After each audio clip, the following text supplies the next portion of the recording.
Hello everyone friends, તો સ્વાગત કરું છું તમારું ફરીવાર એજ્યુસ્ટેશન ગુજરાતી યુટ્યુબ ચેનલમાં.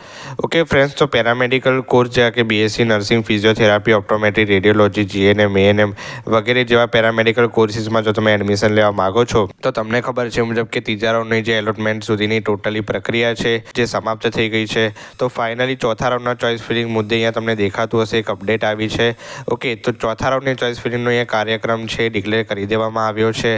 તમે ઓફિશિયલ વેબસાઇટ પર આવશો MED ગુજરાત પર તો તમને અહીંયા દેખાતું હશે કે ચોથા રાઉન્ડની ઓનલાઈન ચોઇસ ફિલિંગ તમે 14 નવેમ્બરથી લઈને 18 નવેમ્બર સવારે 10 વાગ્યા સુધી કરી શકશો.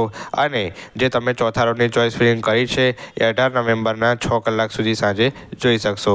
તો આ ખાસ અગત્યની અપડેટ છે. જે પણ સ્ટુડન્ટ કોઈ પણ કોલેજ એલોટ નથી થઈ અને ચોથા રાઉન્ડની ચોઇસ ફિલિંગમાં કોઈ કોલેજ ચોઇસ કરવા માગે છે એમના માટે ખૂબ જ ઇમ્પોર્ટન્ટ અપડેટ છે. ઓકે, તો આ ખાસ વિદ્યાર્થીઓ ધ્યાનમાં રાખે. હવે મિત્રો, ખાસ અપડેટ આ 12 નવેમ્બરે આવી હતી એની પહેલાં તો વાત કરી નાખીએ. હવે અહીંયા લખ્યું છે કે જે વિદ્યાર્થીઓને પ્રવેશ પ્રક્રિયામાં પ્રથમથી ત્રીજા રાઉન્ડ દરમિયાન એડમિશન કન્ફર્મ કરાવીને એડમિશન ઓર્ડર મળી ગયો છે તેવા તમામ ઉમેદવારોએ તારીખ 18 નવેમ્બર 2024 સુધીમાં જે તે એડમિશન મળેલ સંસ્થામાં રૂબરૂ હાજર થવાનું રહેશે. તો આ ખાસ નોંધ લેવી. જે પણ વિદ્યાર્થીઓને પહેલાં હોય, બીજા હોય કે ત્રીજા રાઉન્ડમાં કોઈ પણ કોલેજની ચોઇસ ભરી હતી, હવે પહેલાંથી ત્રીજા રાઉન્ડમાં કોઈ પણ કોલેજ એમને એલોટ થઈ છે અને એ જ કોલેજમાં જો એમને એડમિશન લેવું હોય, એડમિશન કન્ફર્મ કરાવી દેવો હોય, બરાબર, તો તમને ખબર છે મુજબ કે એની ટોટલી જે એલોટમેન્ટની પ્રક્રિયા છે પહેલાંથી ત્રીજા રાઉન્ડની સમાપ્ત થઈ ગઈ છે.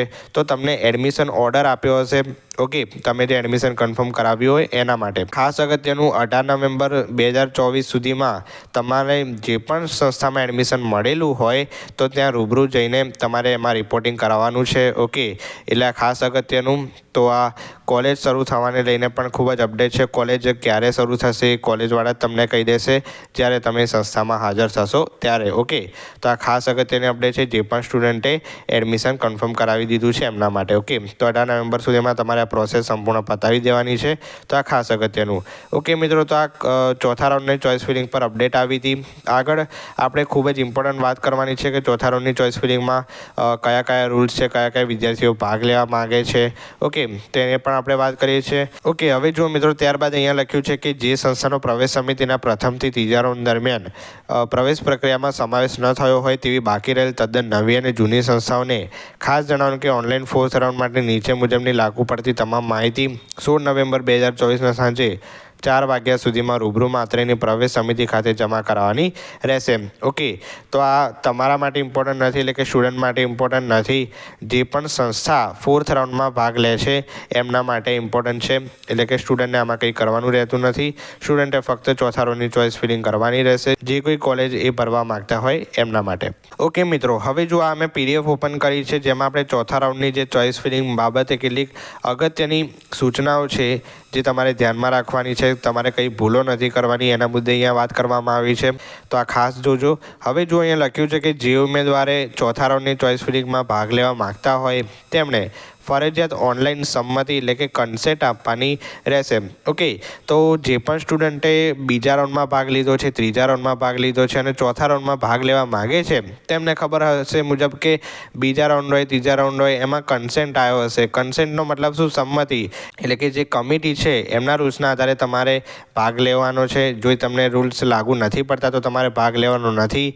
રૂલ્સ જો લાગુ પડે છે તો તમારે ભાગ લેવાનો છે. ઓકે, તો એ સમિતિના આધારે, કન્સેન્ટના આધારે તમે આગળ ચોઇસ ફિલિંગ કરી શકો છો એવું કહેવા માગે છે. હવે જો અહીંયા લખ્યું છે કે પ્રથમ રાઉન્ડ પછીના તમામ રાઉન્ડમાં ભાગ લેવા માટે સંમતિ એટલે કે કન્સેન્ટ આપવી ફરજિયાત છે.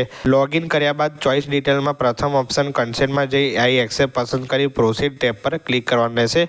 ઓકે, તો જ્યારે તમે કન્સેન્ટમાં પ્રોસીડ બટન પર ક્લિક કરશો, કન્સેન્ટ આપશો, પછી તમારી ચોઇસ ફિલિંગ છે એ તમે કરી શકશો.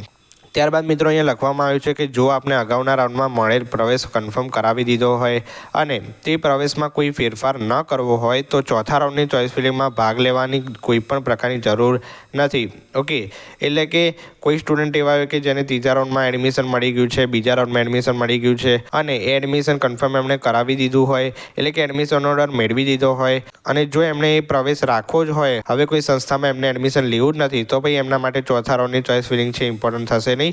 એ ચોથા રાઉન્ડની ચોઈસ ફિલિંગમાં ભાગ નહીં લે તો વાંધો નહીં. ઓકે, તો આ ખાસ અગત્યનું. ત્યારબાદ જો અહીંયા લખ્યું છે કે ચોથા રાઉન્ડની ચોઈસ ફિલિંગમાં ભાગ લેવા માટે ઓનલાઈન સંમતિ એટલે કે કન્સેન્ટ આપવાથી આપને અન્ય જગ્યાએ પ્રવેશ મળી શકશે અને અગાઉના રાઉન્ડમાં મળેલ પ્રવેશ આપોઆપ રદ થઈ જશે. આ ખૂબ ઇમ્પોર્ટન્ટ. એટલે કે એવું કહેવા માગે છે કે ચોથા રાઉન્ડની ચોઈસ ફિલિંગમાં તમે કન્સેન્ટ આપ્યા બાદ ચોઈસ ફિલિંગ કરો છો, ઓકે, અને કોઈ કોલેજ તમને એલોટ થઈ જાય છે, એનું રિઝલ્ટ આવે ત્યારે હવે ત્રીજા રાઉન્ડની ચોઈસ ફિલિંગ કરી હશે, બીજા રાઉન્ડની ચોઈસ ફિલિંગ હશે કે પહેલા રાઉન્ડની ચોઈસ ફિલિંગમાં જો તમને પ્રવેશ મળ્યો હશે તો એ આપોઆપ રદ થઈ જશે. આ ખૂબ જ ઇમ્પોર્ટન્ટ. એટલે તમારે ખૂબ જ અગત્યથી કાળજી રાખીને આમાં ચોઈસ ફિલિંગ કરવાની રહેશે. ઓકે, ત્યારબાદ અહીંયા લખ્યું છે કે ચોથા રાઉન્ડમાં આપની ચોઈસ મુજબ નવો પ્રવેશ નહીં મળે તો જૂનો કન્ફર્મ કરાયેલ પ્રવેશ પણ ચાલુ રહેશે. એટલે જો તમને ચોથા રાઉન્ડમાં ચોઈસ મુજબ પ્રવેશ નહીં મળે, ચોઈસ ફિલિંગ કરી, તો તમારો જે આગળનો પ્રવેશ છે એ ચાલુ રહેશે. તો આ ખાસ અગત્યનું. હવે જો આ ઇમ્પોર્ટન્ટ વાત છે, ખૂબ જ કયા વિદ્યાર્થીઓ આમાં ભાગ લઈ શકશે એની અહીંયા વાત કરવામાં આવી છે. હવે અહીંયા લખ્યું છે કે મેરિટ લિસ્ટમાં સમાવેશ થયેલા બધા જ તમામ ઉમેદવારો ચોથા રાઉન્ડમાં ભાગ લઈ શકશે. એટલે કે જે પણ વિદ્યાર્થીઓનું મેરિટ લિસ્ટમાં નામ છે એ બધા ચોથા રાઉન્ડની ચોઈસ ફિલિંગમાં ભાગ લઈ શકશે. હવે કયા વિદ્યાર્થીઓ હોઈ શકે એની અહીંયા વાત કરવામાં આવી છે. હવે અહીંયા લખ્યું છે કે આપને અગાઉના રાઉન્ડમાં પ્રવેશ મળી ગયો હોય અને ફી ભરીને રિપોર્ટિંગ કરાવી દીધું હોય, બરાબર. ધારો કે બીજા હોય, ત્રીજા હોય, એમાં તમને કોઈ કોલેજ એલોટ થઈ છે અને એમાં ફી ભરીને રિપોર્ટિંગ કરાવી દીધું એટલે કે એડમિશન કન્ફર્મ કરાવી દીધું હોય તો તમે ચોથા રાઉન્ડની ચોઈસ ફિલિંગ કરી શકશો.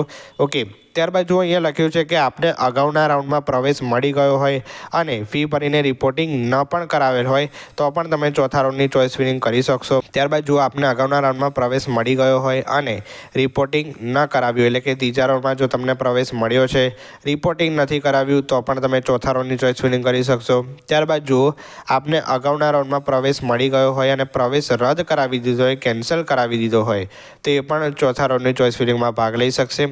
ઓકે, એટલે જે પણ સ્ટુડન્ટને ત્રીજા રાઉન્ડની કોઈ કોલેજ એલોટ થઈ છે, બરાબર, રિપોર્ટિંગ નથી કરાવ્યું, કોઈ વાંધો નથી, તમે ચોથા રાઉન્ડની ચોઈસ ફિલિંગ આસાનીથી કરી શકશો.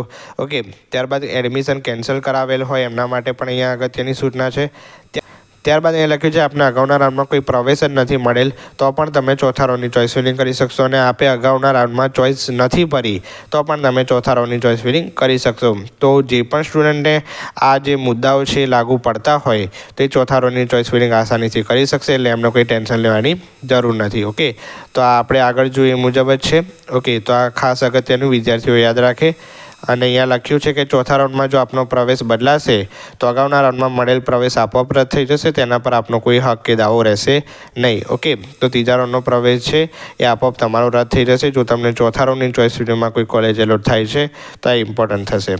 ઓકે, હવે જો મિત્રો આ મેં પેજ ખોલ્યું છે તો એ શેનું છે તો કન્સેન્ટ છે. હવે જુઓ, તમારે ચોથા રાઉન્ડની ચોઈસ ફિલિંગમાં લોગિન કર્યા બાદ ભૂલે ચૂકે કન્સેન્ટ અપાઈ જાય, બરાબર છે, તો તમારે હવે ચોથા રાઉન્ડની ચોઈસ ફિલિંગમાં વિચાર બદલાય તો ભાગ નથી લેવો તો તમે કન્સેન્ટ છે એ કેન્સલ પણ કરી શકો છો. તો આ વિદ્યાર્થીઓ વારંવાર કોમેન્ટમાં પૂછતા હોય છે કે ભૂલથી સંમતિ અપાઈ ગઈ હોય તો એને રદ કરાવી શકાય, તો આ એનો ઓપ્શન છે, બરાબર છે. તો તમે અહીંયા જે સંમતિ છે એ રદ કરાવી શકો છો કેન્સલ કન્સેન્ટ આપીને, બરાબર. તો આ ખાસ અગત્યનું જે પણ સ્ટુડન્ટ ચોથા રાઉન્ડની ચોઈસ ફિલિંગ કરવા માગે છે એમના માટે. ઓકે, તો વિડીયો પસંદ આવે તો વિડીયોને લાઇક જરૂરથી કરજો. આવી નવી માહિતી મેળવવા માટે ચેનલને સબસ્ક્રાઈબ જરૂરથી કરજો. મળીએ છીએ કોઈક નવા વિડીયો સાથે. ત્યાં સુધી ગુડ બાય. Thank you.